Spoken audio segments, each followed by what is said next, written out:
Дәл ушул видеоролик интернет колдонуучулардын жүрөгүн жылытты. Жөн гана карап турбастан пожарныйлерге кошумча жардам берип, өрттү өчүрүп жаткан милиция кызматкерин көрүүгө болот. Бул видеоролик Чолпон Атада тартылган.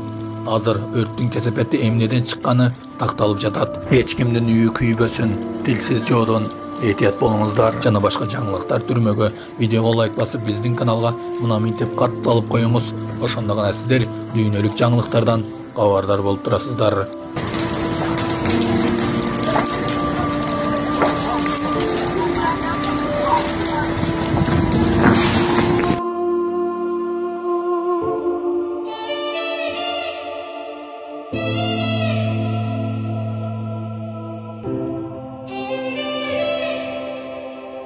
Москва шаарында жашап жана эмгектенесизби? Медициналык кызматтар керек, бирок алар сизге кымбат жана сапатсыз сезилет. Умбем клиникалар тармагы сиздерге өз кызматтарын сунуштайт. Бүгүнкү күндүн талабына жооп берген заманбап жабдыктар менен кесипкөй дарыгерлер сиздерди күтөт. Бизде сиз стоматолог, тиш дарылоонун бардык түрлөрү, уролог, невролог, лор, терапевт, хирург, окулист, педиатр, УЗИ жана башка дарыгерлердин кеңешин алып дарылануу мүмкүнчүлүгү бар. Умбем клиникалар тармагы бул жогорку сапаттагы медициналык жабдыктар менен камсыз болгон профессионал дарыгерлер. Сиздердин ыңгайлуулук үчүн Умбем клиникаларынын Москва шаары боюнча 3 медициналык борбору иштейт. Өзүңүзгө ыңгайлуу даректи тандап медициналык кызмат алсаңыз болот. Ушул ай ичи бизге келип төмөндөгү кызматтарга арзандатуу менен медициналык кызмат алыңыздар. Ден соолугуңузга кам көрүүнү эртеңкиге калтырбаңыз. Умбем клиник Москва.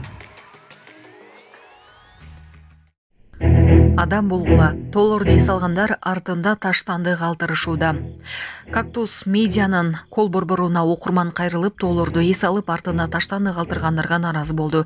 Анын айтымында Сыгата курортуна бара жаткан жолдогу Бүркүт тоосу жаратылышты сүйгөндөр үчүн популярдуу жер. Айрыкча кышында адамдар бул жака чана тээп эс алуу үчүн келишет. Бирок эс алуучулар артынан таштандыларын жыйнап кетпей, тоолорду желин баштыктарды жана бөтөлкөлөрдү калтырып кетишет. Люди приезжают в горы кататься на клеенках, на ватрушках и оставляют за собой вот такой вот мусор.